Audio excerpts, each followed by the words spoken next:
안녕하세요. 복잡한 아이디어를 명쾌하게 풀어드리는 시간입니다. 오늘은요, 아마 많은 분들이 공감하실 텐데, 바로 번아웃과 스트레스 관리에 대해 아주 깊이 한번 들어가 보려고 합니다. 자, 그럼 바로 이 질문으로 한번 시작해 볼까요?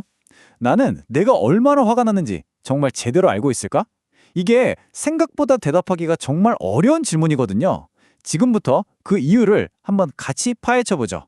전문가들 말이 우리는 종종 자기 감정 상태를 잘못 판단한대요. 특히 막 압박감에 시달릴 때는 더 심하죠. 그냥 좀 짜증나네 이 정도라고 생각했는데 사실 그 수면 아래에는 엄청나게 큰 분노라는 빙산이 숨어 있을 수 있다는 거예요. 그리고 이런 숨겨진 스트레스가 바로 우리를 소진시키는 주범입니다. 이 감정이 쌓이는 과정이요, 진짜 조용해요. 마치 용수철이 아주 서서히 소리 없이 꾹 눌리는 것처럼요. 그러다가 어느 순간 탁 하고 한계를 넘어서면서 심각한 문제로 터져버리는 거죠. 그러니까 스트레스를 관리하려면 첫 번째 단계가 이걸 제대로 보는 거잖아요. 근데 우리 대부분은 사실상 눈을 가리고 비행하는 거나 마찬가지라는 겁니다. 자, 그럼 이 눈가리개를 어떻게 벗고 명확하게 볼 수 있을까요? 바로 여기서 알아차림 나침반이라고 불리는 MBSR이라는 아주 강력한 도구가 등장합니다. 이걸로 내 감정을 정확하게 진단하는 방법을 한번 살펴볼게요. 많은 분들이 마음 챙김, 그러니까 이 MBSR을 마음을 싹 비워내는 거라고 오해하시는데요. 근데 핵심은 그게 아니에요.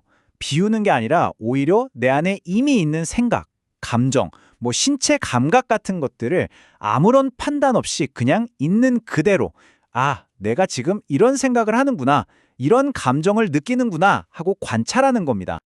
이거 보세요. 방법이 정말 간단하죠?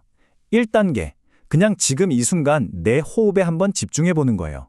2단계, 그러다 보면 여러 생각이나 감정이 막 떠오르겠죠? 그걸 그냥 이런 게 떠오르네 하고 알아차리는 겁니다. 그리고 마지막 3단계, 제일 중요한데 이건 좋은 생각, 저건 나쁜 감정, 이런 꼬리표를 붙이지 말고 그냥 스쳐 지나가도록 내버려두는 거죠. 핵심은 변화가 아니라 관찰, 바로 이겁니다. 좋습니다. 이제 스트레스를 알아차리는 법은 배웠어요.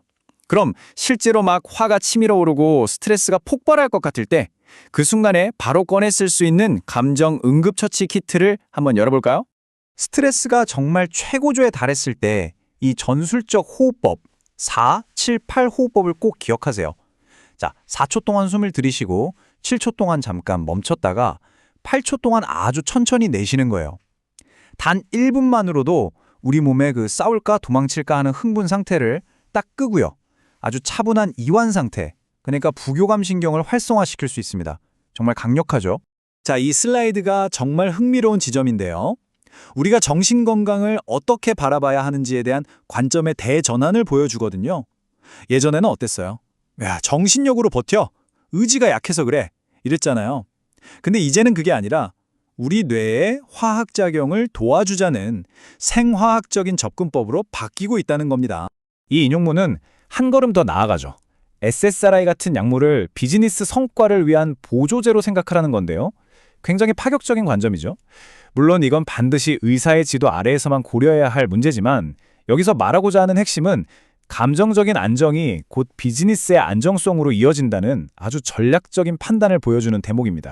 자, 지금까지는 내 마음, 내 몸을 들여다보는 내면 관리에 집중했잖아요. 이제 시선을 바깥으로 한번 돌려보겠습니다. 우리의 스트레스는 다른 사람과의 관계 속에서 어떻게 관리될 수 있을까요? 감정은행 계좌라는 아주 재미있는 개념을 통해서 한번 알아볼게요. 동료와의 모든 상호작용이 이 계좌에 돈을 넣는 예금이거나 돈을 빼는 인출이라고 생각해 보세요. 진심으로 고마워요, 덕분이에요, 칭찬하는 건 예금. 근데 계속 비판만 하면 그건 인출인 셈이죠. 이 계좌에 잔고가 빵빵하게 쌓여 있으면 어쩌다 갈등이 생겨도 그걸 막아줄 중요한 완충장치가 되는 겁니다. 근데 여기서 정말 기억해야 할 놀라운 숫자가 있습니다. 바로 6대 1이에요.